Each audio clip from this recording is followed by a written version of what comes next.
நம்முடைய பிள்ளைகள் எப்படியான வாழ்க்கையை வாழ்ந்து கொண்டு இருக்கிறார்கள் என்பதை நாம் சிந்தித்து பார்க்க வேண்டும். அது காதல் திருமணமாக இருந்தாலும் சரி, இல்லை பெரியோர்களால் பார்க்கப்பட்டு நிச்சயிக்கப்பட்டு ஆன திருமணமாக இருந்தாலும் சரி, இன்றைக்கு கணவன் மனைவிக்குள் ஒரு புரிதல் இல்லாத வாழ்க்கையை வாழ்ந்து கொண்டிருக்கிறார்கள். கணவன் மனைவி என்பது அவர்கள் இருவரும் எலும்பும் சதையுமாக இணைக்கப்பட்ட ஒரு உறவு. அந்த உறவு அவர்கள் இருவரும் எத்தனை ஆண்டு வாழுகிறார்களோ, அதாவது அவர்கள் உயிர் வாழ்கிறாளோ அதுவரைக்கும் அவர்கள் கணவன் மனைவியாக வாழ வேண்டும். அதுதான் ஒரு புரிதல் தான ஒரு வாழ்க்கை. ஆனால் இன்றைய சூழலில் திருமணமாகி 1 மாதம் 2 மாதம் 1 வருடம் இல்லை 2 குழந்தைகள் 1 குழந்தைகள் பெற்ற பின்பதற்காக கணவன் மனைவிக்குள் ஏற்படுகிற சின்ன சின்ன விஷயங்கள், அதாவது சிறிய சிறிய தவறுகள், இதை அவர்கள் ஒருவருக்கொருவர் பேசி தீர்க்காமல் இருவரும் அதை பெரிதாக்கி அவர்களுக்குள்ளே ஒரு பிளவை ஏற்படுத்தக்கூடிய ஒரு சம்பவம் நடந்து கொண்டிருக்கிறது. இன்றைய காலகட்டங்களில் வழக்குகள், அதாவது குற்ற வழக்குகளோடு இன்றைக்கு கணவன் மனைவி இருவரும் விவகாரத்து கேட்டு நீதிமன்றம் செல்லக்கூடிய வழக்குகள் அநேகம் உண்டு. இது ஒரு ஆணுக்கும் ஒரு பெண்ணுக்கும் இருக்கின்ற ஒரு உறவை அவர்கள் புரிந்து கொள்ளாத ஒரு நிலைமை. கணவன் என்பவன் யார், மனைவி என்பவள் யார், அதன் மூலமாகவே குடும்பத்தில் பிரச்சனை.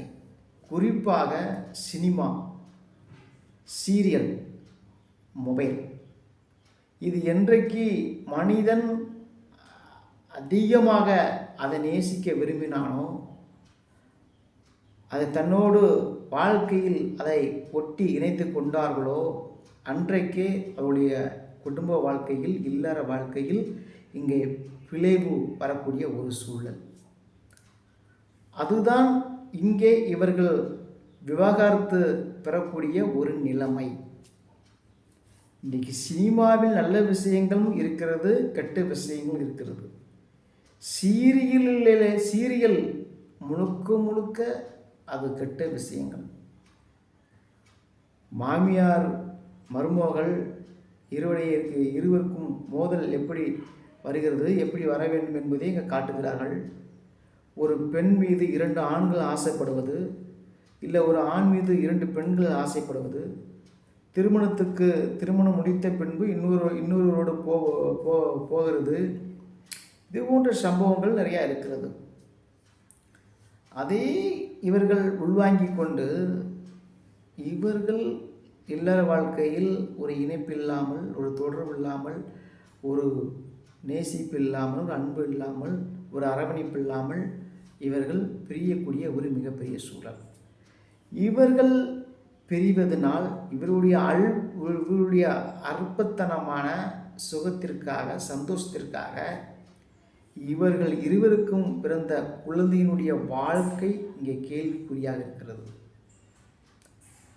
நிறையா ஆண் பிள்ளை இருந்தாலும் சரி, பெண் பிள்ளை இருந்தாலும் சரி. ஆனால் இன்றைக்கு நிறையா விஷயங்கள் பார்க்க முடியுது. திருமணமாகி ஒரு பெண் குழந்தை இருக்குது, 2 பெண் குழந்தைகள் இருக்கிறது.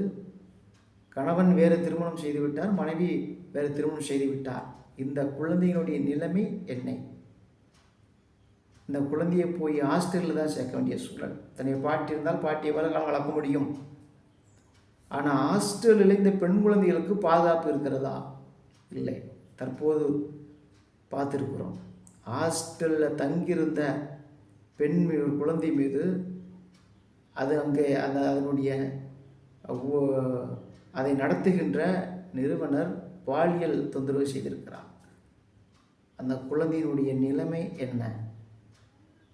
நாம் செய்கிற சிறிய தவறுகளால் இந்த குழந்தையுடைய வாழ்க்கை வீணாகிறது, பாழாக போகிறது.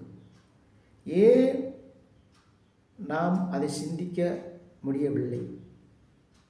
ஏன் நமக்காக நாம் வாழ வேண்டும் நினைக்கிறோமே தவிர நம்முடைய குழந்தைகளுக்காக நம்ம வாழ வேண்டும் என்பது யாரும் நினைப்பது கிடையாது. என்னுடைய சந்தோஷம்தான் முக்கியம், என்னுடைய சுகம்தான் முக்கியம் என்று நம்முடைய பிள்ளைகளை நாம் நடுத்தெருவில் அனாதையாக விட்டு செல்கிறோம். அது மிகப்பெரிய பாவம், மிகப்பெரிய குற்றம்.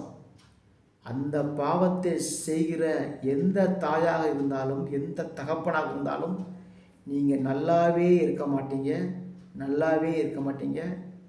நீங்கள் மிக கொடூரமான ஒரு வாழ்க்கையை வாழ்வீங்க. கடவுள் கண்டிப்பாக உங்களை தண்டிப்பார், கண்டிப்பாக உங்களை தண்டிப்பார். உங்களுடைய சுகத்துக்காக, அல்பத்தக்க சுகத்துக்காக நீங்கள் பெற்றெடுத்த பிள்ளைகளை அனாதையாக்கி சென்று விடுகிறீர்களே. நீங்கள் ஏன் திருமணம் செய்தீர்கள்? பிள்ளைக்காக நீங்கள் வாழ வேண்டாமா? இன்றைக்கு ஏதாவது ஒரு பிரச்சனை என்னதால் ஒரு பெண் தற்கொலை செய்துவிட்டால் உடனே இங்கே பேசப்படுவது என்ன? அந்த பெண்ணுக்கு ஏதோ வேற ஒரு தொடர்பு இருக்கிறது, அது கணவனுக்கு தெரிந்துவிட்டது, அதாவது பெண் தற்கொலை செய்து விட்டார். ஒரு ஆண் தற்கொலை செய்தாலும் தன்னுடைய அந்த பெண் நடத்தை சரியில்லை, அதுதான் தற்கொலை செய்து விட்டார். இல்லை, இன்னொரு பக்கம் என்ன? வரதட்சணை கொடுமை. இந்த ஒரு விஷயத்தை நீங்கள் புரிஞ்சுக்கோங்க.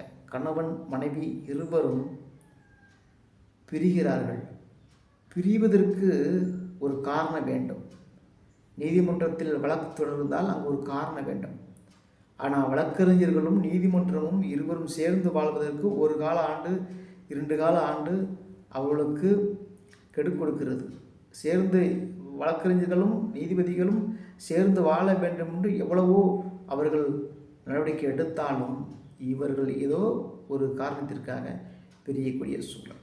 அப்படி பிரிகிற பொழுது இங்கே கணவன் சைடும் பெண் சைடும் 2 வழக்கறிஞர்கள். கணவன் சைடு அவர் என்ன குறை சொல்வார்? வேறு வழியே இல்லை, அந்த பெண் மீது ஒரு தவறான நடத்தி இருக்கிறது, வேறு ஆணோடு பழக்கம் இருக்கிறது, அதனால் எனக்கு வேண்டாம் என்று நீதிமன்றத்திலே வழக்கு. பெண் என்ன செய்வார்? வரதட்சணை. என்னுடைய கணவன் வரதட்சணை கேட்கிறார், நகை கேட்கிறார், பணம் கேட்கிறார், என்னை அடித்து தினம் கொடுமைப்படுத்துகிறார். இதுதான் இங்கே கடைசியில் என்னுடைய வாழ்க்கை ரொம்பாக கேலிக்குறியாக இந்த சமூகத்தில் கெட்ட பெயரோடு அவப்பெயரோடு நீங்கள் வாழ வேண்டுமா? நீங்கள் சேர்ந்து வாழ வேண்டும். ஒருவருக்கு ஒருவர் சின்ன சின்ன விஷயங்களை விட்டு கொடுத்த போகிறது தவறல்ல. நம்முடைய வாழ்க்கையாக நம்முடைய பிள்ளைடைய வாழ்க்கைகளை நாம் துளைக்க வேண்டாம். எத்தனையோ